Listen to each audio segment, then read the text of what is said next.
Oh.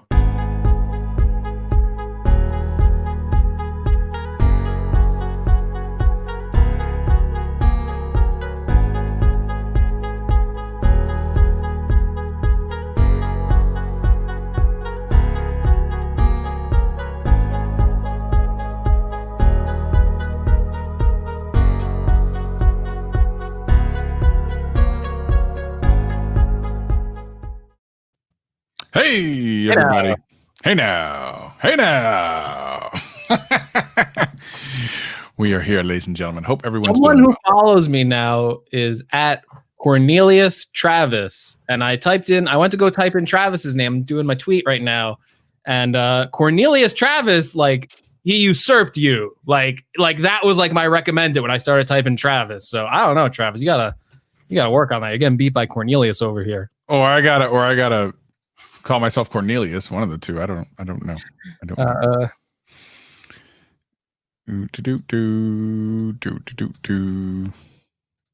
Yes.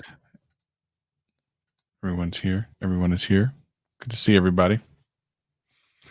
Hope everyone's doing well. As I drink through my invisible cup. Oh my gosh. What is going on? I need an invisible cup. What is that? What is going on there? It's full of green stuff, or the cup is green. It's a light green, but it's just about the same color as my green screen. It's good times. It's my GadgetCast cup. Cornelius MCP. I feel that. Could be. Let's cancel Greg. We could try that. GadgetCast cup. Indeed. Let's cancel 2020. I'm on board. I'm definitely on board for that. Hope everyone's doing well. Gonna have lots to talk about today, or at least some things to talk about.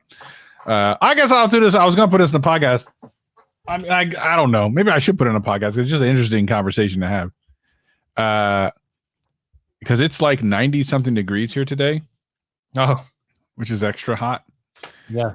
But I actually, thank goodness I spent a lot of money when I got my house. Wait, what? Wow. Are you kidding? Over 1,500 subscribers? Jeez Louise. That's insane. I don't want to brag too much, but he was on GadgetCast last Sunday, put 2 and 2 together. I think that was, a big moment for him. So I'm just going to say could have been, connected somehow. That's insane, bro. That's really, really, really insane. That's insane.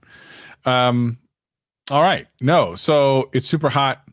And I just want to throw out there that thank goodness I spent all that money on air conditioning, a whole house air conditioning, because let me tell you something, it'd be ridiculous today. Be melting in my drawers. Yeah. What is up, everybody? What is up, everybody? I don't think we have a guest today. I think we're just doing our own thing because we are all you need. I'm trying to build a highest profile guest, and I just sent out my best attempt to do that. So we'll see what happens. Did you? It's funny because a lot of people have like followed me and you, but we haven't really like reached back out to some of those really big channels that have followed us, like Zone of Tech. We got to get Zone of Tech on here. The time difference is going to be hard. We got to get who else we got to get? Oh, he put in the community tab. Wow, Jomo never uses community tab. That's dope. Wow, that's really cool. Yeah, I saw that Jonathan. Jonathan's a good guy, man. Yeah, I like Jomo.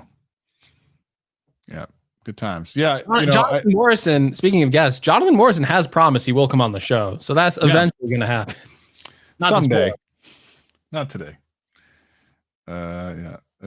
DM. We got to get Linus on. Yeah, yeah, that'd be fun. Yeah, we'll definitely talk about FET in the podcast today. Definitely do that. Someone said Mr. Mobile. We've had Mr. Mobile. We've had Mr. Mobile on. He will definitely come back again, I'm sure. Yes. Love him now that he's at 1 million, which I'm kind of upset that he didn't get to 1 million earlier. Not because it took him a long time, but because he deserved it much longer than to me, he's been 1 million subscriber channel for a long time in my eyes, in my estimation. He's a class act, a really cool dude. Got to hang out with him a little bit at CES. cheers to Mr. Mobile. Yeah. No, I remember him distinctly being on the show, and he said like, "What do you want?" He's like, "All I want is $1 million. Everything after that, I don't care. It's whatever. I just want the $1 million. I don't care if it's anything after that." So he got what he wanted. So I'm happy for him. Yeah. Can I get Snazzy on? I don't know enough about Snazzy. He seems like kind of negative. I don't know. Maybe it's just this little character he has. I have no idea. I don't know. He doesn't seem like he'd be someone who would want to come on GadgetCast. I could be wrong. Yeah. Quinn is a great guy, and I agree with Travis that a lot of times I feel like he does do the negative angle, but I think that's kind of a YouTube thing. I don't know if that's actually him. I'm pretty sure maybe in not. real life he's probably like is a bit of a character. I think.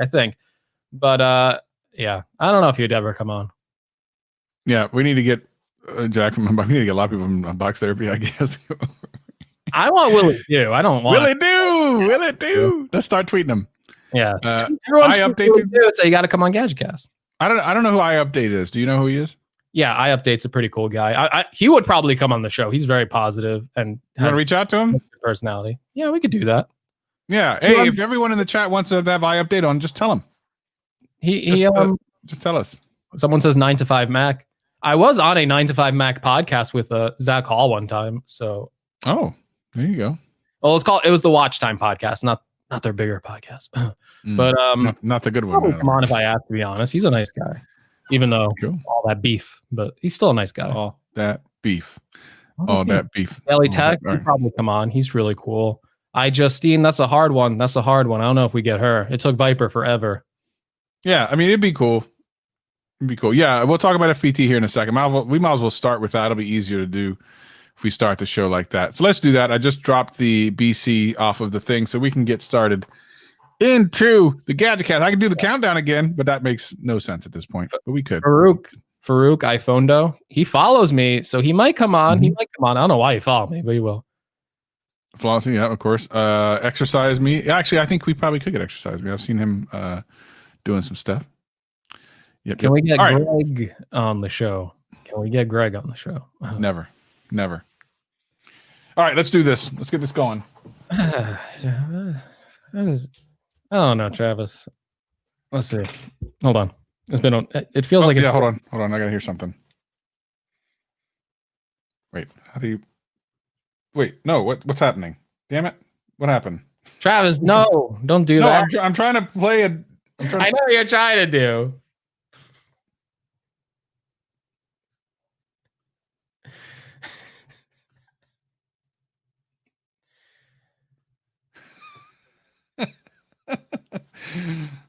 Okay.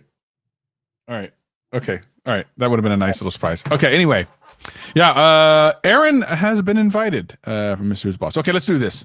Hold on. Now I need to see.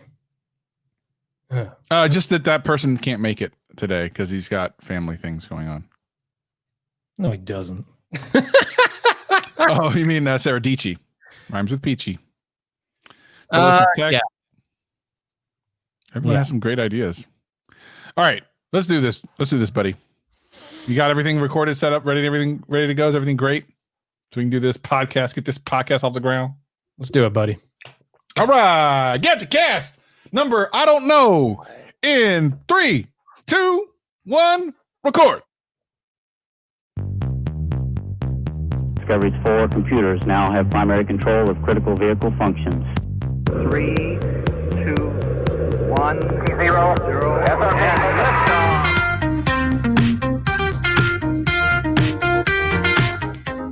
Hello, world, and welcome to the #1 tech podcast that wasn't taken down by hackers, the GadgetCast.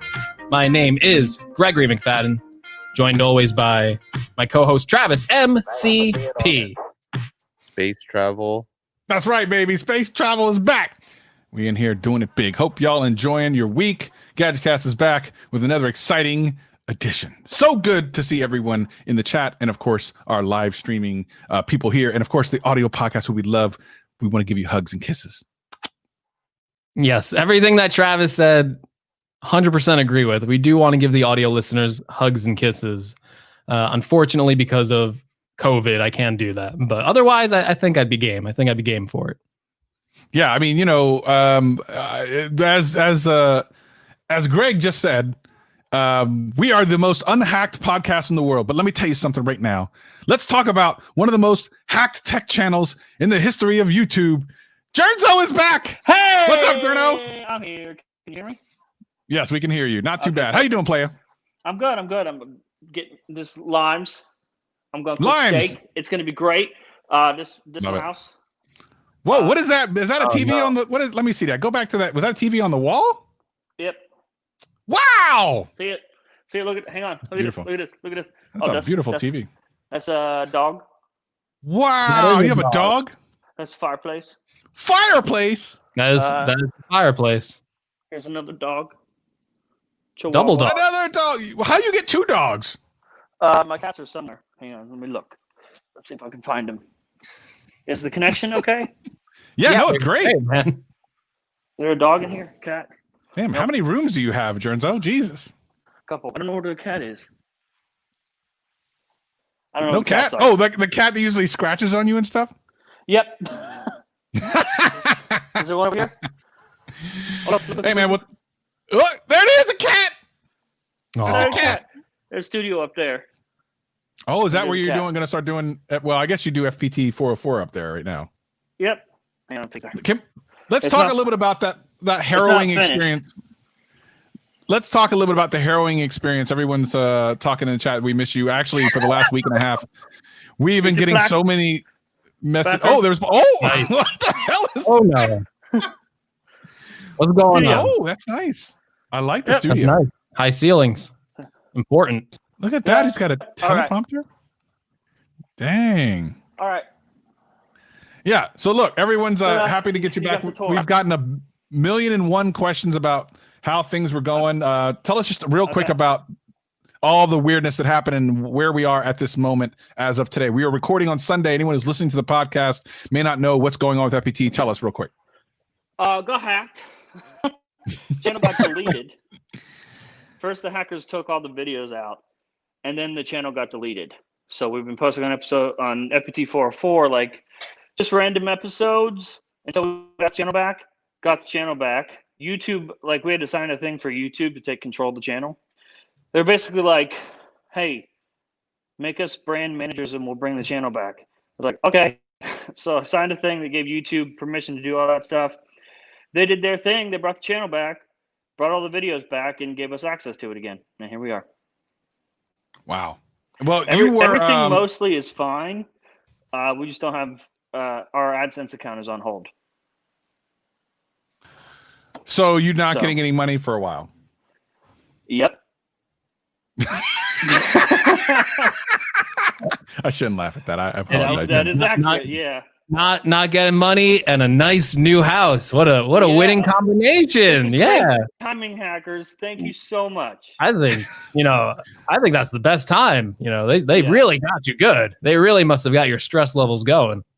Yeah. Luckily, the community stepped in and we did that merch and the donations and stuff. But we're fine. We'll make it. It'll be fine. We got the channel back, which is the thing that we wanted, which means that we can please the sponsors again. Hi, sponsors. Yes. Sorry, your shit got Hey, hacked. sponsors. So I have a question for you, Jern. What happens to this FPT 404 channel that you had to pop up out of nowhere, which, by the way, has blown up very quickly? Yeah, I honestly, like, when we posted it, I expected or thought we'd get like a couple thousand views. That didn't happen. Don't Yeah. know. So, yeah, community's been crazy and super supportive. We don't really know we're going to do the channel yet. We're going to use it again. So before we upload to Front Page Tech, we're going to upload to FPT 404 one more time as like a way to say thank you for all the ride or die people that stuck around. And then we'll make it back to the main channel, and I guess we'll repurpose the FPT 404 channel for something else. We've thrown around ideas. I've talked to you guys about different ideas we had, but we don't really know yet. Well, when are you coming back to the channel, the regular channel? This week. This week. So Yep. no waiting around for anyone. John actually was not supposed to show up in the podcast, so I'm not going to hold him over. We just appreciate had you to. dropping by. You had to. And we love Jernzo, of course. Everyone asks about you coming back on. Where'd she go? Can you say hi? Do you want to say hi? They can hear you. We can hear you. Karina, everybody. Oh, I think she's going over Karina. there. Hang on. Here What? she comes. There she is. Hey, yay! Hey, Karina, how you doing, girly? Hello. Good to meet you. Nice to meet you. Okay. All right. So look, we'll let you get back to everything you need to do. Is there anything you want to let everyone know before you go? Besides that, it's nice to be back. Don't do drugs. And send me money. Please send him money. Take all the money you're gonna spend on drugs and just send it to Jernzo. Yeah, listen, that's my life advice right now for anyone watching. Don't do drugs, and if you were going to spend money on drugs, just send the money to me. So there you go. All right, brother. Thank you so much. We'll do a longer call next time, but appreciate you dropping by today. Appreciate you. Yeah, thanks for letting me make my return here on the Gadcast. Every time, baby. You know we love you. Let me tell you, we're gonna title this podcast. We're gonna milk it. We're gonna be like exclusive Jon Prosser 2020 house tour, and we're gonna milk it so much. I was on the show for 10 seconds. Put Jon Prosser 2020 house tour in the title. Doing it right now. Prosser return. So real quick, go away. Go away. Yeah, because you need to do life, and we'll have you again. I'll go away. I'm gonna still watch the show though, so don't talk shit about me. I saw it on your iPad, so you say you watch the show. I was like, does John really watch the show? Yeah. Oh, hey! I was like, does John really watch the show? And then I saw the quick camera pan. I saw us on the iPad. I was like, oh, he does. Yep, I do. We love you, Jernzo. And look, everyone is saying, look, there's so many people here that are happy. Jern hath returned. Thanks, guys. Tons of stuff, baby. So anyway, we appreciate you. Of course, everyone knows that that FPT is where it's at. So Jeff, make sure to check out FPT 404 one more time. And then Front Page Tech is back, baby. Thanks, guys. Thanks for all the love. Okay, bye, Travis. Bye, Greg. Peace and love. Peace and love. Love you. Bye, John. You too. Okay, bye. Bye. All right, everyone. That's Jernzo. You've been asking for it for weeks, so there you go. Now, here's one thing that occurs to me, Greg. Let's go. With the audio, I don't have my mix turned up for that, so I hope that you're capturing his audio for the audio podcast. Yeah, we got it. I don't know. Okay, you got it. Okay, cool. All right, cool. So there goes that. We were able to talk about FPT. So thanks to Jon Prosser for joining by. I actually asked him right before we started. I was like, "Hey, you should swing by," and he's like, "I can't. I got things to do." And you know what? That's Jon Prosser, man. That's a good guy right there. We appreciate you, John. I think we caught him in the middle of like making dinner. So glad that he came on and everything. Glad he's doing well despite all that. Because if that was me handling that situation, I think I'd be freaking out way worse. And he's doing good. Again, I actually said it in my last video. The tech community is amazing. Glad that everyone has rallied around John in his time of need. Go buy the FPT 404 shirt if you haven't yet. Go check out the links. They're all in the FPT 404 channel. I'll probably include them in the links in the show note as well if you want to donate to John or buy the t-shirt. Yeah. And John's always been super supportive of the show, so we thank him greatly for that. And get ready to watch him again this week on his main channel. Glad he got it back. It stinks that they have to hold his AdSense for 2 more months. I mean, geez, come on. But glad he's got it back. Don't hack me, please. I can't deal with it. Please don't hack us. I can't. I'm whatever you think of me, I'm not that bad to be hacked. So please don't do it. It would destroy me. I don't know. Well, here's the thing. Like, you look at how John went through that. He took it really well. I know he was probably stressed and everything, but I mean, that's his whole deal. And the funny thing is, it happened like right before the return of FPT, like a day before, which is crazy because no one knew when John was coming back, and it happened like the day before. And as I told the story last week, I actually had to text him to tell him he was hacked. He didn't even know it. At the time, I literally came out of the shower and had an alert that FPT was live. And I'm like, what? And the rest was history, as he explained here just earlier in the episode. So we thank John for dropping by. But there's still a lot to talk about, ladies and gentlemen. In Jern, we do trust. Yes, the chat is still going wild for Jern, which we appreciate. By the way, that's pretty powerful. He also gained a lot of Twitter followers over the last couple of weeks. He was like at 190-something thousand when he's 90-something thousand when he started the channel. He's over 200-something thousand on Twitter, which is crazy considering Twitter follows always seem to take a long time. So that's pretty amazing. Yeah, your buddy Greg here. Just got 3,000 Twitter followers, 3,000 YouTube subscribers, 3,000 Twitter followers. At least my conversion is better than TechSmart. So, I'm waiting for that verification, Twitter. I'm more than tech smart now, so more than both of his accounts, by the way. I didn't use Apple TVs to get my 100,000, so I'm waiting for my verification at this point. I think I deserve it, and I want to get it for Luke Miani because I know I'll eat him alive if I get it first. So if you get what first? Twitter verification. If someone, you know someone on the inside in Twitter, make it happen. Not for me, but Luke Miani. We want to see him sweat a little bit. So I think it's important for me to get it before you, and then Luke can have it after that. That's fair. I think Travis should get it first, and then me. But Luke last. I want Luke last. Sure. Yeah. Hashtag Luke last.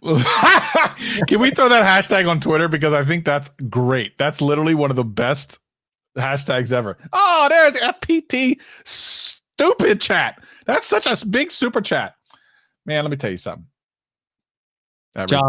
John, that's going right into Travis's pocket. I have no control of the AdSense on this Twitter account. So I'm paying for everything, so it better. Let's go right into Travis's pocket. I don't know what he does. He claims he spends a lot of money on streaming technology. I think it's all free. I think he's giving me for a ride here. So for those that are listening to the audio podcast, have no idea what the heck's going on. Front Page Tech just super chatted $50 in our live stream, so we greatly appreciate that. Thanks for all the love, guys. Really appreciate you. Thanks for letting me know we were hacked, Travis. I feel like, John, you should be like saving that money. You got like 2 months. Maybe can you take that super chat back? Say you were hacked again, and say you were still hacked, and get them to take that back. But thank you, John. We appreciate the super chat and all that stuff. Happy birthday to John, by the way. It was his birthday recently, so happy birthday to my fellow Leo over there. August babies. That's kind of weird, though. I mean, what a weird kind of timing to have your channel hacked around the same time your birthday's about to happen. You just got this amazing house, which we just saw. Now, of course, the audio podcast listeners are like, what the hell just happened? Well, John was just showing us around his house. And if you want to see that, go to youtube.com/gadgetcast and you can watch the replay and see inside of John's house. Because I gotta say, if you're an audio listener and you made it 13 minutes into the show, I do appreciate you, because that was quite the unorthodox start. Even for a Gadget Cast, that was pretty unorthodox. But we love you, audio listeners. So, Travis, we'll probably talk about some stuff. Stuff happened. Let's do it. Yes. And John was a part of it. The iPhone 12 stuff, baby. Let's go. Let's talk about it. Ooh, iPhone 12, man. Jon Prosser. Well, this is going to be interesting because we got another catfight going on between Mr. Jon Prosser and Mr. Mark Gurman, two legends in the Apple industry, if I dare say so. Maybe Mark Gurman said maybe Jon Prosser's information was a thumbs down. I don't know. I report on John's information. John, with release dates, has been really accurate to the point where, how can you doubt Prosser? He's been telling us release dates and they happen. He's been telling us the hour they're going to drop and it happens. So these release dates sound good to me. They make sense too. It's not like he's like, oh, the new iPhone's next week. So it sounds good to me. But we got some new iPhones coming. Do you want the official date?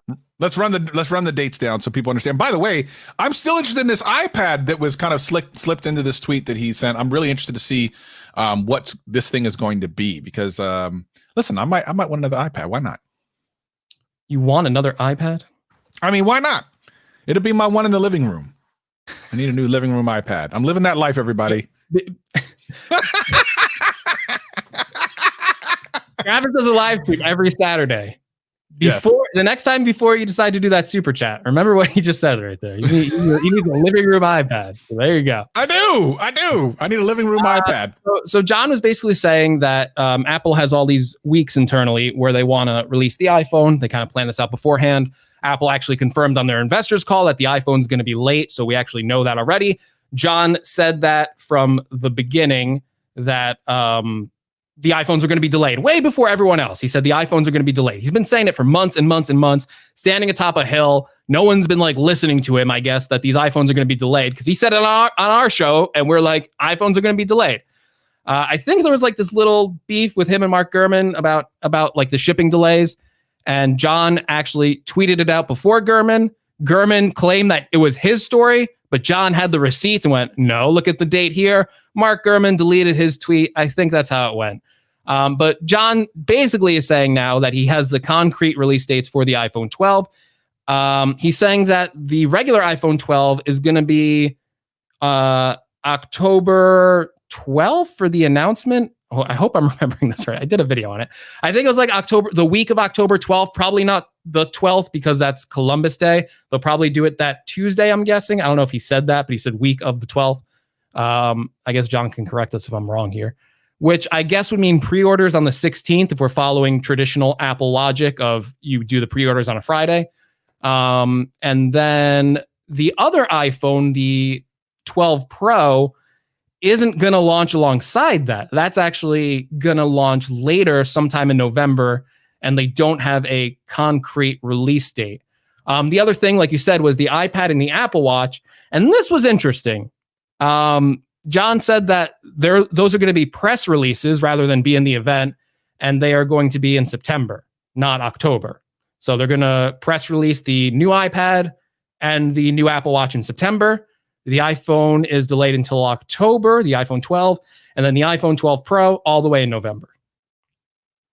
Hope I got that. And I think the important part here is the distance between the 12 and the 12 Pro, the releases, which is interesting.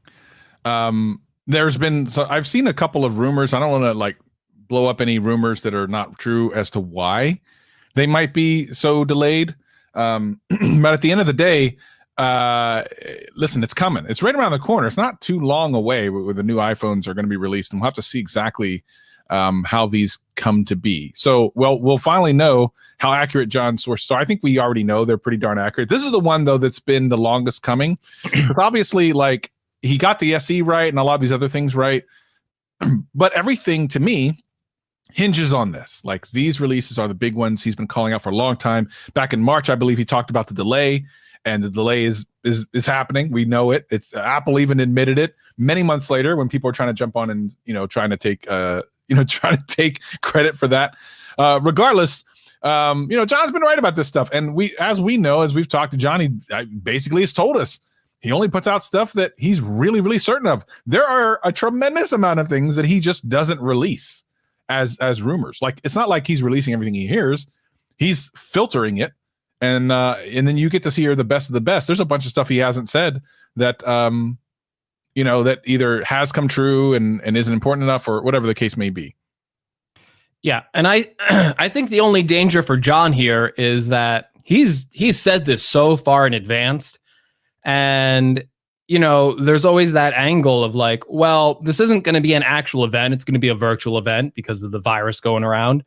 So I guess Apple internally could look at John's information, and depending on how much they hate him, Tim Cook could be like, you know what, we'll do it next week and just throw his dates off a little bit just to mess with him. I don't know if they're thinking that high level. This is a huge product for them. They want to get it out when they can get it out to make money.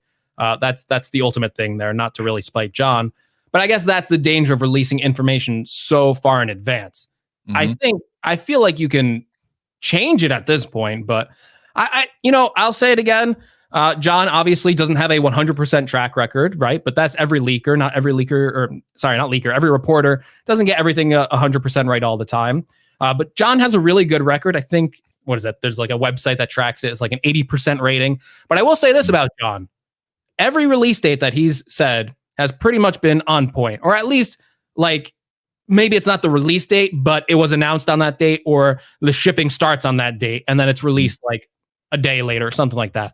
And again, he just did it very recently with the new iMac. So he was right about that, called it like the exact time and everything. I don't know if John wants to say this, but I'm gonna say it anyway.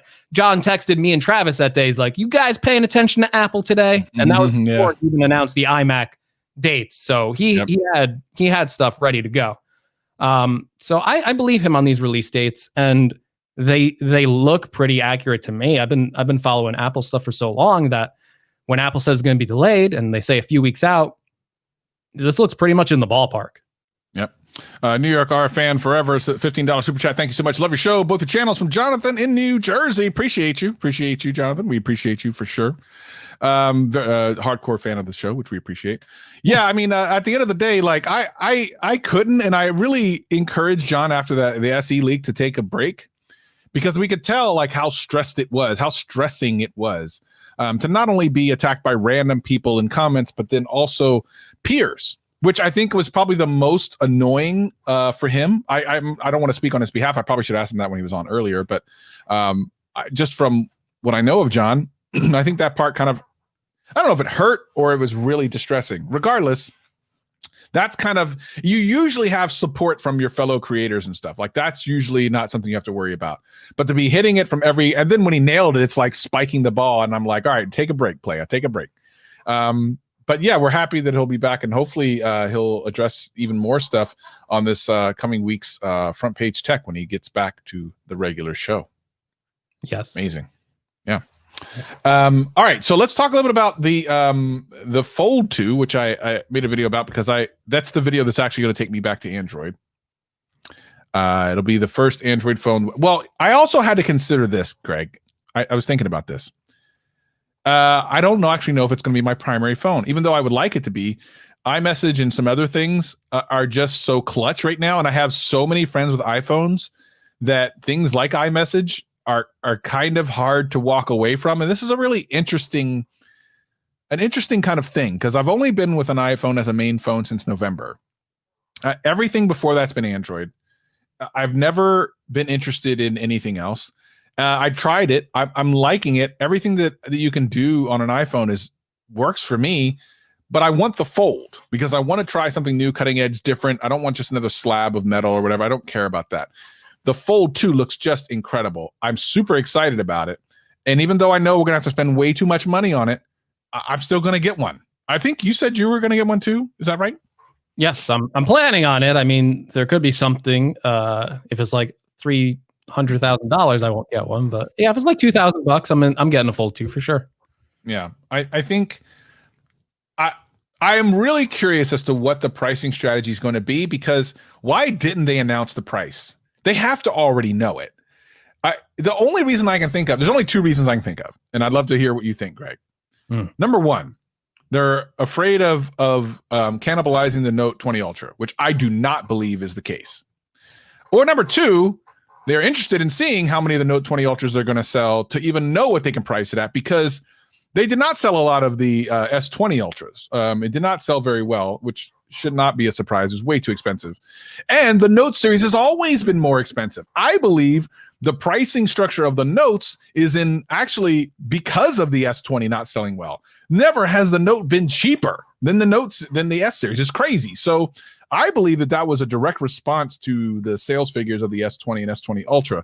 So I wonder if they have a couple of price points they can go with. Now, normally you manufacture something with a price point in mind. Having said that, they're not going to try to listen. This phone is not going to sell a whole bunch. They might sell all the ones they make, but there would be crazy to make like 3 million of these. Like they would be insane. So they'll sell what they make, whatever that is. So the question is, do they take a little bit of a loss just for the innovation portion, or are they just going to try to cut it as close as they can when they see what the Note 20 Ultra numbers are?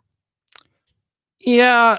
So I think that So I think part of the reason why they didn't announce the price is they're launching two different devices, and they want you to kind of buy both of them in a way. Like they want the sales for the Note still.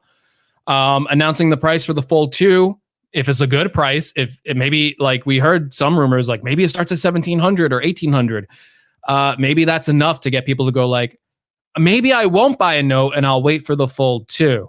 So I think I think they didn't want to announce the price of the Fold 2 to take anything away from the Note 20, because that's the phone that's going on sale now.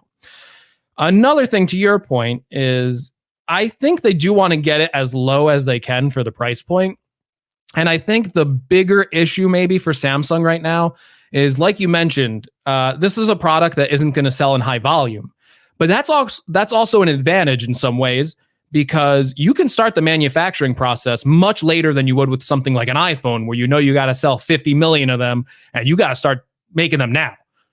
With Samsung, if they're going to make like 1 million, 3 million, whatever, that's not really that much in terms of actual units. They can start that manufacturing up much later than something that's going to sell a lot of them. I think maybe, and who knows, maybe they want to see what the yields are on these. These are very complex devices to make. There's going to be a lot of bad ones that don't make it off the factory floor to people buying them. So maybe they're trying to see how good the yields are. Maybe they're trying to see like, you know, what the success rate is in manufacturing before they start selling them.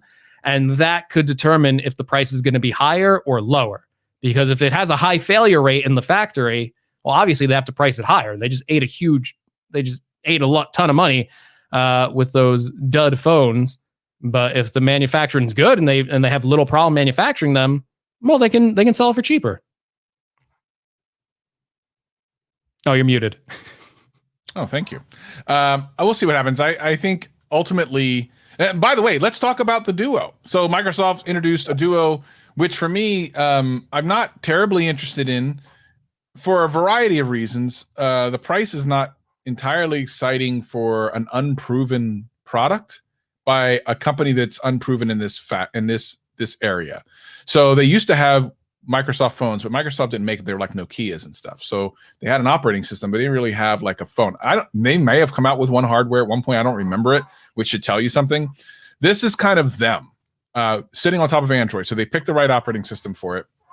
But I'm just not terribly excited about it. It is more of a tablet first, it appears, than phone. Whereas the Fold is like a phone that kind of goes into a tablet, which is what I want. So I don't know how well the Duo is going to do. I suspect not well, but I don't even really know because it's kind of left when everyone else is going right. If you know what I'm trying to say. Yeah. So I know there is some interest in it, and some people did pre-order it, which is cool, I guess. And I'm looking forward to people's like reviews of it. But personally, I am not actually interested in it. I'll be interested in seeing what people say about it, but I'm not gonna pick one up, I don't think, unless it goes on sale really cheap, maybe. Yeah, so my story with the Duo is I took a little like 3-day break. I was doing a lot of stuff, personal stuff, nothing bad. But I took like a little 3-day break from Twitter, and the Surface Duo apparently was like announced and launched while I was like taking my break, and I didn't hear anything about it. So I was like a day late, and I come on Twitter and like I even had to like scroll back, and then all of a sudden I'm like, wait a minute, this thing was like released and announced out of nowhere. So I actually went to like the sites to see if I could still pre-order it. Now, like if this was like a Fold 2, I imagine after the first day, if you didn't get your pre-order in, you're out of luck.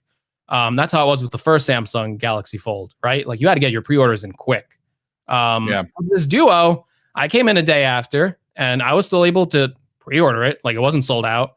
I checked back a couple days; it was still up for pre-order. So, yeah, I don't know what the sales are gonna be on this. It'll be interesting to say the least. So here's my thing with the Surface Duo. I think the price was way higher than I expected it to be. Yeah. I thought they were going with this kind of hinge design to save money. Is a folding phone in a way, there's an argument of whether it's a foldable because, the screen isn't actually attached. It's like two hinges, right? We've seen LG kind of do something similar. They have like a case for their smartphone that kind of turns it into a foldable phone. The Surface Duo is a little more elegant than that, I would say, but it's still two separate screens. I thought, and I think the only reason you go with that design is to save money. So you can launch this at $1,000 or below. I was shocked at the $1,400 price point. I was absolutely shocked. I was like, wow. The design of this thing, even if it's going to be a great phone, I got to say, I want to reserve my judgment. I did pre-order one, by the way, because this is something I do want to test out. But this might be the one I return instead of the Fold 2. Because my problem with the Duo is it looks dated and it's not even out yet. It already looks old. Yeah. And it shouldn't be that way. When they first released it, it already kind of looked old, but there wasn't, the first Fold didn't look the greatest either. And they had a chance there if they could get it at a good price point. And they might have had an argument of, well, this is more durable than the Fold. But now it looks like the Fold 2 is going to be just fine. So you look at the Fold 2, which is releasing, which granted, it's probably going to be $600 more expensive than this. But you take the Fold 2, you look at the Surface Duo, which, let's be kind, it looks like someone took like two iPhone 7 Pluses and kind of put a hinge between them, right? It has big bezels all around it. And you just look at it and you kind of go, like, what are they doing? Like, there's no way this is going to do good because it just looks old and it's too expensive. So it's not even like, oh my God, look at this thing. It looks so amazing. Of course, I'd pay $1,400 for it. It looks old. It's a Microsoft device running Android. So, it's not going to be, I don't think it's going to be super tailor-made for that device, even though they said they got some cool stuff with it. And Microsoft just in phones in their history just haven't done a good job with them. So I think the Neo might have been the more interesting device. That was, the strange thing about all this is when they first showed off these products, they showed off the Neo first. For people who don't know, the Neo is kind of like the laptop version of this. It's much bigger. And that is something that no one's really doing. So that actually looked like a better device to me because you can almost forgive the screen gap on a bigger device, right? You have multiple monitors, right? There's gaps between them. You probably don't mind as much because it's a bigger device. You're kind of looking at one screen as opposed to looking at one continuous screen. So the Neo made more sense to me. They announced that first, and the Duo was the announcement after it. It appeared after it, kind of like the bonus, like, ooh, look at the smaller version. It's the bonus one. I'm saying, why didn't you focus your energy on the Neo first? I think that would have been a better device for you. People already like Surface Pros. People already like that kind of laptop computing form factor. And you would have had something really unique on the market. But now you're going up against Samsung with this Fold 2. And Travis and I have commented so much. The reason why we're excited for it is because it does look futuristic. Whether or not it's a great phone or whether or not we really like it, we're going to have to use it. It's way too early to tell. But in terms of looks, it looks amazing. You put the Fold 2 side by side between the Surface Duo. One looks like prototype past something they would never release to you. The other one looks like an actual device that you want. So I just don't know what Microsoft's strategy is here. I think is priced too high. But all that being said, all the negativity on it, I am still strangely excited for it. I don't know why. I guess because it's a Microsoft phone and them getting back into that market is a little interesting to me. And I still want to, I still have hope that maybe it's actually a really cool device. And maybe it is. But if I look at it and I look at the Fold 2, it's tough, man. It's not close. I don't think it's going to do anything. I think the biggest question is, how is Microsoft going to support it? Like, how often are you going to get updates from them? They definitely have the money to support it properly, but will they? I feel like when John was on earlier in the show, we should have asked him if he knew anything about this. Now, John also told us in the past that he gets leaks on stuff that he just isn't interested in, including other phones from other manufacturers and stuff. And he's just like, okay, who cares? I suspect he probably had heard something about this. I don't know why I didn't think that. I think when he came on, it was kind of spur of the moment. We're like, hey, and he was like, let me show you the house. I'm like, okay, cribs. And then I just didn't think about this. But I really wonder, what is the thought? What are they thinking? Are they going to give the 2 to 3 year updates like most other manufacturers? Are they going to do good security updates? Are they going to be fast with it? These are things that are important, especially for a company like Microsoft, who should be able to turn around updates very quickly. Will they? Is the real question, because for $1,400 to $1,500, you better be giving me all types of updates immediately. I don't want to wait. Yeah, like if I was advising a customer right now, and again, I haven't had the device in my hand, so I always hate to do that because you never know. It could turn out to be the greatest phone ever. I doubt it, but it could. You never know. Mm-hmm. The thing that does worry me is the support here. It's $1,400. It's their first device. If this thing flops right out of the gate, they might just be like, all right, that's it. No more. We tried it. It clearly didn't work out. We didn't anticipate that Samsung would have this ultimate foldable device when we started making this in the labs. So it's over. So, $1,400 to spend on that. It's a lot of money. And yeah. So someone in the chat says, I've seen a report about Microsoft saying Duo will get 3 years of support, which really, it absolutely should. Even Samsung now is doing 3 years of support. Samsung, Google, 20 years of support. Yeah, I know. Yeah, Apple's like 3 years. I mean, my original iPhone SE can still run iOS 14. These processors that they are shipping now, even on Android, and Apple's ahead on processors, even on Android with Qualcomm. Man, these things are so advanced. Luke Miani, by the way, we were making fun of him before. He did a video, and it was a really good video talking about why do Macs last so long? You can use a 10-year-old Mac, and it's kind of like the same experience as using a modern Mac, right? Like, they kind of do the same things. There's some niceties you get with the newer ones, some speed improvements.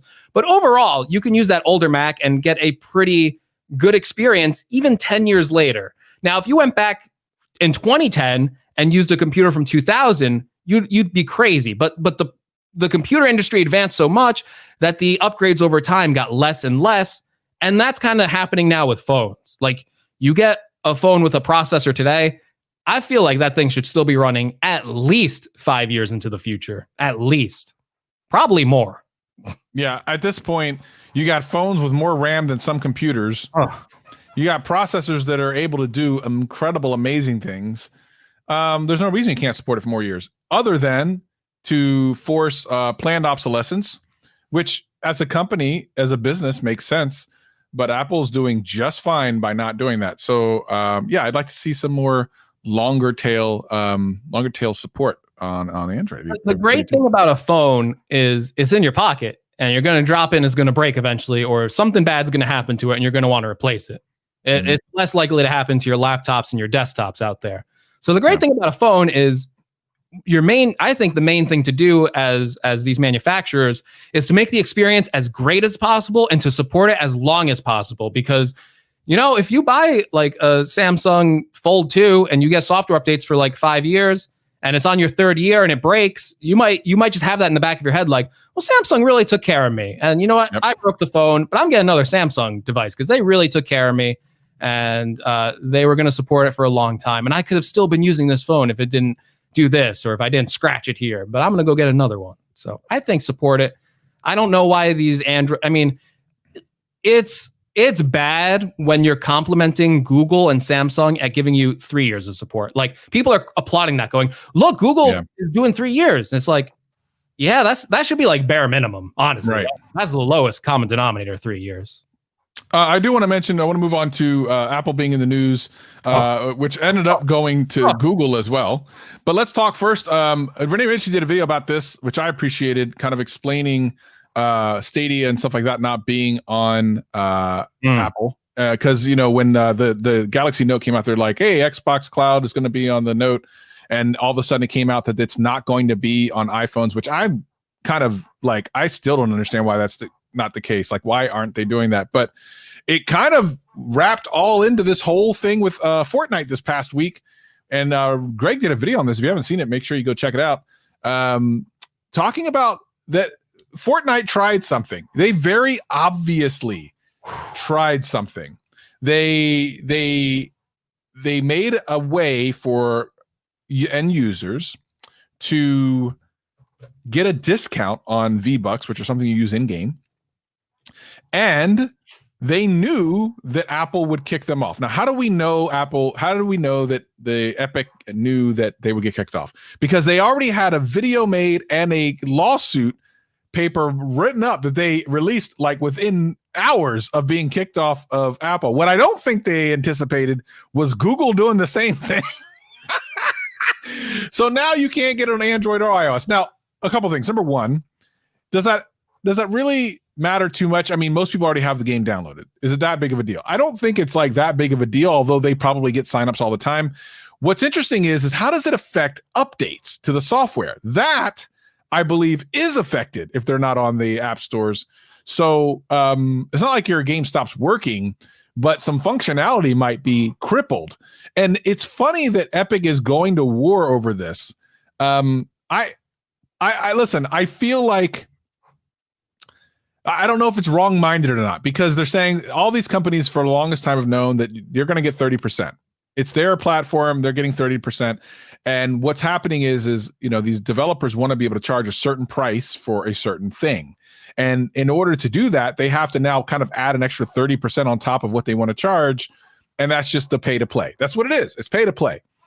And a lot of developers are like, you're running us out of business and that sort of thing. And you know, Fortnite does a tremendous amount of money. If they can claw back portions of that, they're talking millions upon millions upon millions of dollars. So I kind of understand the thought behind it, but it's directly against terms of service. You knew it. You had to get a lawsuit ready because you knew you were going to get kicked off. At that point, I'm like, you know, you're doing wrong. Open up, do what was done when Steam came out. After Steam came out, all these other developer or companies or whatever are making these other computer software things where you can get games from. What is it? Does Epic do it? I forget. Someone does it. There's a couple. There's all type of places you can get PC games from now, and it's pissing people off, to be honest. But they at least did that. Epic is just going, we're going to sue you, and then Google comes in and says, hold my beer, and now it's just a big mess. So, Greg, I know that you had a video about this. Tell me your thoughts. I think they got what they deserve, and they knew they were going to get it. Listen, I got some funny stories about this too. I've been tweeting all week about this. I made a video, like Travis said. I can't think of a worse company to go against Apple at this point than Epic Games. Like, if it was some other developer, you'd have so much more sympathy. But because it's Epic and it's the makers of Fortnite, who, by the way, make their money selling digital dances, and they steal dances from like other artists, and they steal costumes and other art, and like they're making money. Like, Fortnite makes their money by selling digital outfits to kids. Like, it's really hard to root for these people and go, the most profitable game I think right now is Fortnite. Is really hard to root for these people and go, yeah, they're looking out for their developers and stuff like that. Which, by the way, if you know anything about the games industry, it's not the best place to work, actually, because they have what they call like crunch time, and like developers sometimes at like Christmas can't go home to see their families. Like, there's some really bad things in the game industry that need fixing, and Epic takes part of all of it. There's articles you can go read about Epic, about developers working there. The guy in charge of Epic's named Tim Sweeney. He makes more money a year than Tim Cook, by the way. Wow. Tim Cook just became a billionaire like this past week. Tim Sweeney, I think, made like $7 billion like the other. Oh my gosh. So I'm saying, if you're trying to support developers, I'd say Tim Sweeney, take a $6 billion pay cut, and you can support more developers. But here's the thing. The argument from Epic isn't actually a bad one in a way. 30% cut could be a lot of money for some developers. Now, pricing in Apple's App Store is pretty low. I think, like, Travis, we grew up, like, apps used to be a tremendous amount of money. If you wanted software, you were spending like $300, $1,000, $500. Microsoft Office was like $100, $200 a year for the good version. The price of these apps have gotten so low to the point that a lot of customers feel entitled to apps, to the point of, like, even if it's like $5, they're like, why isn't it free? I'm not spending money. I'm not spending $5 for an app. I want it free. And that's because these companies, Apple and Google, have penetrated this market and made it into a mass market, to the point where everyone has a smartphone. Almost everyone, not everyone, but almost everyone has a smartphone. It is the biggest market out there. So you can actually make an app, make it cost $5, and you can make a lot of money selling a lot of $5 apps. That's even with Apple taking a 30% cut. They built that market, and because Apple took the risk to build that market and do all this stuff, I mean, what? The iPhone was released in 2007. They didn't even have the App Store for the first year. I mean, in terms of like product stuff, it's starting to get a little older, but even then, we're looking at like 13 years, 12 years of the App Store existing. I forget. It's not like the oldest industry in the world, but that means because now more people are kind of making money from it, it's starting to get the eyes of regulators and all that too. The main problem here is, so I want to explain this well, because I do think both sides have valid arguments. Apple built the platform. There's other platforms. And by the way, I know I'm going everywhere. By the way, this argument makes a lot less sense for games. I actually sympathize more with smartphone developers who make actual apps. For games, you can buy Fortnite on, well, you could get Fortnite. It's a free-to-play game. You could get Fortnite on iOS, Android, PlayStation, Xbox, Nintendo, Windows, every single platform you can get Fortnite on. So it's not like they can't make money anywhere else. The problem for Fortnite is PlayStation takes a 30% cut, Xbox takes a 30% cut. If they sold on Steam, which they don't because Epic has their own game store, that's another 30% cut. Everyone takes this 30% cut. It is an industry standard at this point for selling digital goods. You have to realize that Apple has the customer base. They made the App Store. They're in control of it. You put your app in there, even though they're taking a 30% cut, and that might sound like a lot to you. you have to realize how big of an audience is there. Apple has featured Fortnite on their store before. They have shown it off. They have given it promotion by it being in the App Store because it's a popular game, and because Apple can use that to marketing, it also benefits them in a way. They can go, we have Fortnite. They can show it off. They can put it in the featured apps category. They can show it off in the trending section on games, and that can get more people to download it than who otherwise would. So it is kind of like this relationship where you kind of think that Apple's like a leech in a way because they're just taking 30%, but they're also helping Fortnite out a lot. The thing I think a lot of people don't understand is we don't know how much it costs to run these stores. When Fortnite goes on the App Store, that's hosted on an Apple server somewhere. When you go to download that large file because it's a game, that's costing Apple bandwidth to send that file to you. When Epic pushes an update through that goes through Apple servers. They also have to hire developers to maintain the App Store. They also give you a free iOS software update every year that adds more features for developers as well. So that's also all these added costs. I would actually like to see how much it costs Apple to maintain the App Store.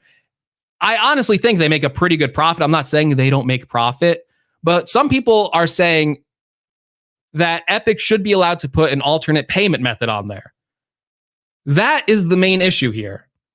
Epic didn't say I want a 15% cut or a 10% cut or a 20% cut. What they did was actually really wrong in my eyes because they completely bypassed Apple's payment API. Apple makes you use their payment API to go through the store. That's how they get their 30% cut. What Epic did is they inserted their own. So if you bought something through that API, you gave 100% of the profit to Epic Games. 100%. Apple made nothing.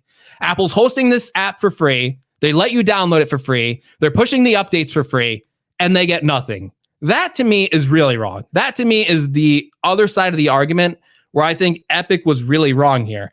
I think what Epic should have done, and I think this would have been more powerful, is not have it so targeted as a PR campaign. Like you said, they had that video ready. They had the lawsuit ready, by the way. You can't just have that over like in 2 minutes, end the video, the 1984 parody.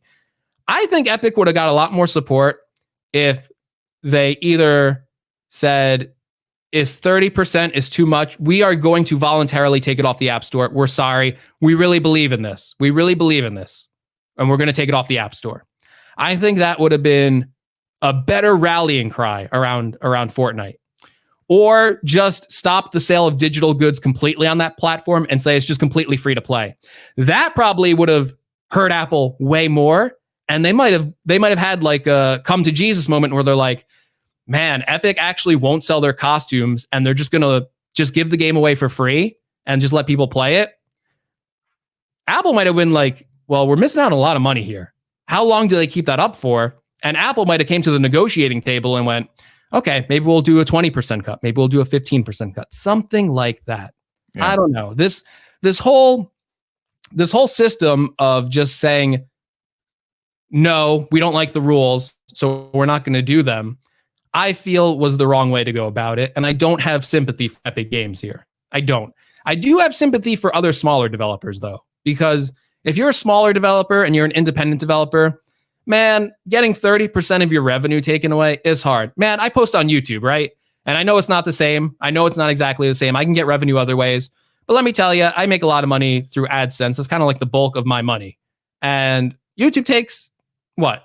They take 45%? Something like that, yeah. They take like 45%. When you send a super chat to us, they take 30%. So, like, think about that. Like, a super chat is basically like a tip or a donation. And even YouTube, by the way, with AdSense, they bring that to you, so it makes sense that they take a cut. Right. We're the ones kind of getting the super chats. Like, we're the ones putting in the work. YouTube's really doing nothing other than enabling that feature. And they take a 30% cut, which I think is kind of, I feel like that's wrong. I feel like maybe 15. Yeah, that part I'm not super happy about. But at the end of the day, it's difficult when you don't know the businesses behind them. Like if you don't know the exact numbers and stuff, it's difficult to say. Having said that, I think Epic went around this wrong. We're going to see there's way too much money on the table right now for this to not get resolved fairly quickly. I just can't see these staying off. app stores for any length of time. And I don't think they expected Google to make any kind of moves because Google has been pretty more lenient. And here's the thing for people in the chat. I think a lot of people are on our side in the chat right now, but I know people disagree with me about it's Apple's store, it's their rules. You kind of have to play by their rules. And if you want it to change, I feel like if enough developers were hurting, and this is kind of like the free market thing, right? You can go to Android and you can sideload apps. Well, Epic did that at one point. They weren't on the Google Play Store and they went, we're not going to pay your fee. We're just going to let you sideload apps. And they made like no money, to the point where they made more money by just putting the app on Google Play Store, which they eventually did. So they made more money that way, even though Google was taking the same 30% cut Apple was. They were making more money that way. So Epic already proved, like, what's the end goal here? Apple makes a sideload version of the app that you can do. And then, thank you. Someone said they hate me, but they agree with me. Thank you so much. That didn't throw me off. If Apple allows sideloading, right, which would be, right, it's your phone, you should be able to install whatever you want on it, that argument. If they allowed sideloading, well, what's Epic going to do? Not put Fortnite in the store and then lose all those customers? They would make less money. Epic's real goal here, and like, don't mistake it for a second, because they put it back on the Google Play Store, and there's a lot less money to be made over on Android than there is iOS. Epic wants their own store. Epic wants you to be able to go on their website and download the Epic app. And they want to give Apple a 0% cut. A 0% cut. That is Epic's end goal here. They don't want to share any of the, I guess, billions of dollars they are making with Fortnite. They don't want Apple to see a cent of that. So that's the real bad thing to me here. I feel like you could argue for the percentage cut, but I think even if Apple is like, we'll take a 20% cut, I think maybe that would be good for like a year. But ultimately, they want their own store. Yep. So one last thing before we close out. I gotta tell a story on Gadget. Okay, go ahead. Before we end the Fortnite stuff. And I'm sorry, I feel like I explained this poorly on the podcast. So go watch my video, I guess. I don't know. Don't watch my video either. So do you know who Ed Bott is? He's like a pretty famous technology journalist. Like, he's pretty, like, old school, pretty well known, verified on Twitter. I tweeted something about competition, basically saying, like, if the App Store is really a problem for developers, there would just be a mass boycott, right? Like, everyone would just take their apps off the store, move it to Google, and that would force Apple to the table, because they wouldn't be able to compete with Android. If you could only get Twitter on Android, let me tell you, things at Apple would change really quickly. If Netflix took their app off iOS and said, you can only get on Android now, it's over.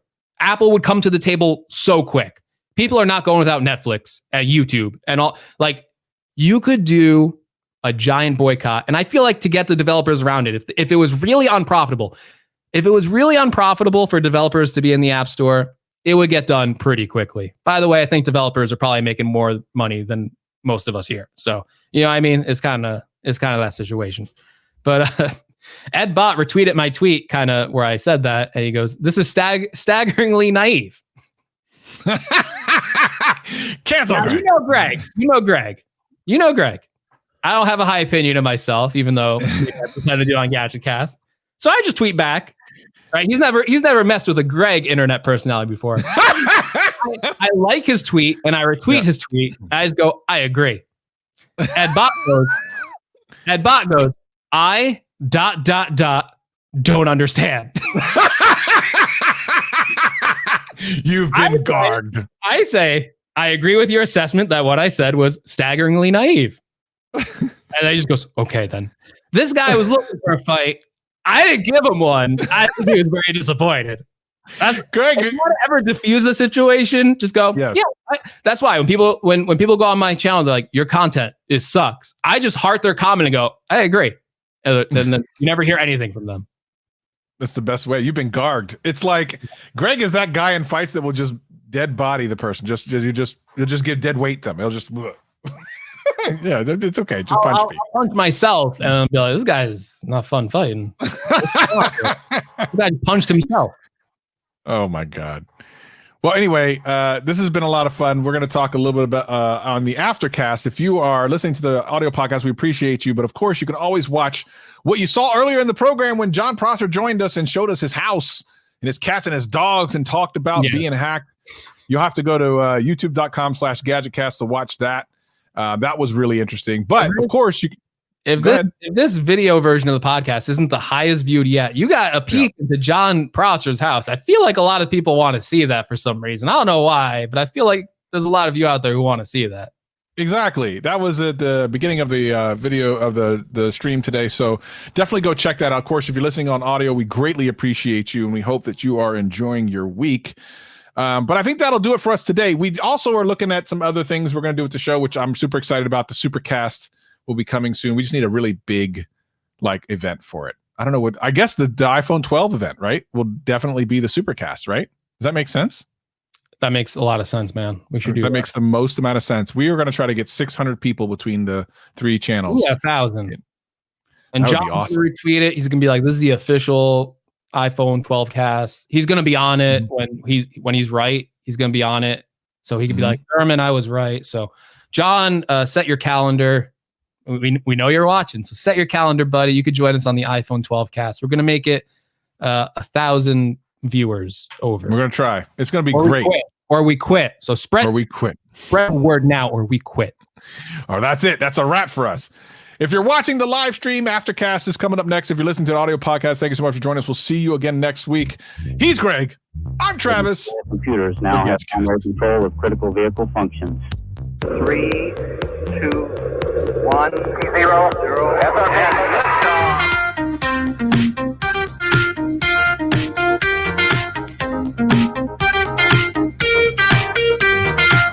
Yeah. RoboFish powered by battery plug. Right. Right. Oh yeah. Ridiculous. Oh, yeah. Ridiculous. Sorry, I pressed the wrong button and it ended it. It is what it is. It was fun.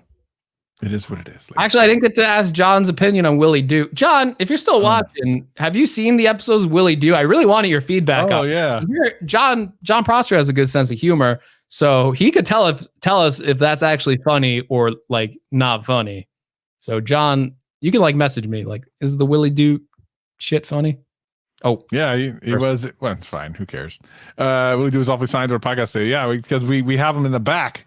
He doesn't have any new drops to say anything. He can only say 3 things. Of course, he doesn't really need any new drops if we're being honest. Yeah. I mean, this is the Willie Doo experience. If you've ever watched a Lou Later, I mean, I got everything he's ever said. Exactly. Yeah. Yeah. I really I watch Lou Later now.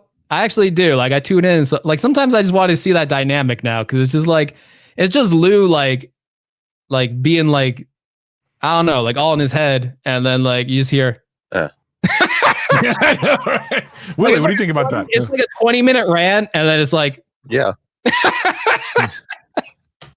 It's really funny. Could you imagine if I did a podcast and all Travis said was, yeah. I mean, we could try it. Yeah. You could try. You never know. It might be one of them special episodes that we do. Travis do. Yes, the tech leaker returns. So Jon said on the show earlier today, he said he'll be back this week on last episode for FPT 404, and then Front Page Tech returns. I'm intensely curious if this affects him in the algorithm at all. I am super curious after a channel has been basically stripped butt naked and pounded and thrown in the middle of the street and then brought back to life. Will it do the same numbers? I don't know. It's crazy. I don't know. Yeah. Anyway, I'm so hungry. I think I'm going to eat food. I also got to go back and finish watching this stupid show, this 90 Day Fiance I'm kind of stuck in. I hate it. What are you doing? I hate watching it. I'm watching it, though. I hate it. I can't wait to get to the 6. I'm going to watch this. Oh, I got to hit stop recording. I was recording all that. Yeah, you'll have to cut that out. I want to watch. I don't know how you're gonna do, Jon. You're gonna. How you gonna do track? I got Jon on a separate track, probably. Oh, okay. Oh, cool. That would be. Oh nice. wait, do I? Oh wait, no. Would he come through your track? It would come through what you're hearing me on. That would be his track. So I'll send you mine. You still. And if you, You might sound worse for the first part, I guess. I don't want to sound good. Listen, Bandrew knows, man. Bandrew knows. Bandrew, tell him how to do it. We're not going to cut it out. It's going to be in there. We're just trying to figure out, because normally when we record the podcast, we only, so the way we record is differently. We both have Rodecaster Pros, and I record my side and he records his side we put together. But we do that when we don't have guests. When we have guests, we just take the audio, but we like the crispier audio because we record. I don't know. Anyway, Bandrew understands. I don't have to explain this. Yes. That's a good question. Yeah. What would our fusion name be, Travis? I don't know what that means. I don't even know that I want to know what that means. If we became one person, if we suddenly fused together, like we would take both of our names and combine them to make one name. So what would our name be?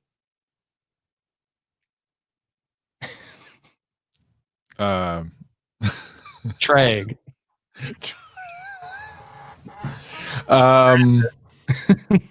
Gravis. McGreg? I don't know. I think Gravis. Yeah, we do. He records a multi-track. I just record, and then I send my track over to him.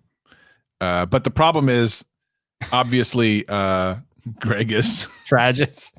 Gravis works. Gravis is good. I like Gravis. Treg is not bad. Treg and Gravis. All right. When we use the fusion dance, on. This is for real Dragon Ball fans out there. When we use the fusion dance, we are Gravis. When we use the Patara earrings, we are Treg. So only Dragon Ball fans will get that reference. Listen, I love geek culture, but that was too much for me. Only Dragon Ball fans will get that reference. All right. What are we doing? Are we doing any of that? I want to save that. Actually, I want to save that for like a special time. I do want to say, Bandrew, do you have a? Well, we have. Let's have Mike from Saturday Night Tech Fights come on real quick. Talk about tech fights because he's coming back soon. Mike, do you have a moment? Can you come on for a brief moment? Here, actually, you know what? I was supposed to go against the man himself, Jon Prosser, on August 29th, and that got canceled. John has his channel back. I think he's good to go. So I don't know what this, a very convenient time to get hacked, John. Maybe he got scared of the fight with me. So anyone ever think about that? Maybe it wasn't hacked. Maybe he just got cold feet, needed a good excuse. I mean, I'm sure that's exactly what happened. Let's see. All right. I don't see Mike responding. I was hoping he was responding. Whoa. We got Crimson Harry. He says he's our biggest fan from North Korea. He's risking his life for this. Yeah. I mean, if you're in North Korea. Tech podcast in North Korea, I'm calling it here. All right. So I see Mike says next weekend. So maybe Mike is watching, so I do have his attention. We appreciate that. I was supposed to be the season finale against Jon Prosser. Apparently that's not happening. So, I don't know. I'm ready. I would show up at the tech fight. So I think if I show up and he's not there, I feel like that's an automatic win for me. I don't know what that means. Yamacha? Yamcha. Yes. I don't know. I think I'll beat John. John isn't fully aware of what I'm capable of. And John did confirm, for those who were listening to the podcast, when I was talking about one of the hard parts for him for the hack was that his peers weren't really supportive. He did confirm that. What?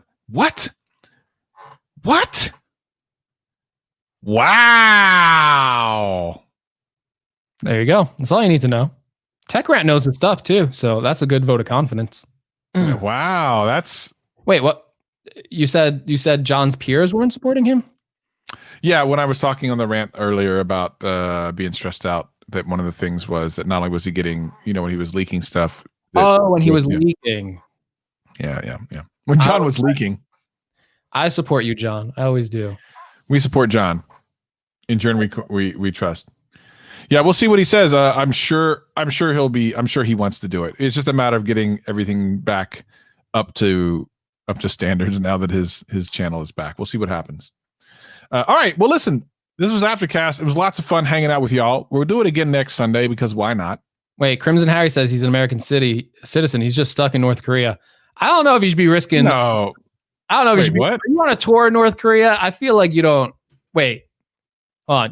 Are you doing a tour? Like, you can't get internet out of North Korea, dude. I mean, you could try to VPN. I suppose. He's got NordVPN. He listens to the sponsor. He's getting the VPN out of there. I'm confused by this. I want to know more about Crimson Harry, about this North Korea situation. I'm really. I need to get one more. Like, give us the story real quick, and then we're gonna get out of here, Crimson. Yeah, I do into that. I also want to recommend say that I have lost 30 pounds over the last couple of weeks, so I'm happy about that. People are actually talking about it in my comment section. I also need an idea for a video for this week. So if anyone has some ideas, Travis. He says he's actually using NordVPN. That's hilarious. I hope you used our link, which I don't even think works anymore.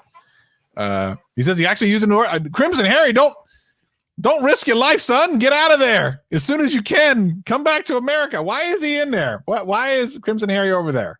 It's safe, man. There's no corona over there. Is that what it is? Yeah, they don't allow corona in North Korea. You're not allowed to have the corona. Thanks, Matt McCord. We appreciate you. So Crimson, just real quick, tell us how I got over there. Okay. I came here to visit last February, but there aren't any trains. He literally is stuck. Wow. Bruh. No, that's like a nightmare scenario. I don't believe it. First of all, never visit North Korea, okay? I don't believe it. Never do that. Crimson Harry's pulling our leg, man. There's no way. Yeah, there's no way. He's risking his life for Gadgetcast. Oh my gosh. We're going to be in like an international story now. It'd be like, he went to jail for watching the forbidden content of Gadgetcast. Well, I'm going to help Crimson Harry out. North Korea, I hear, is nice.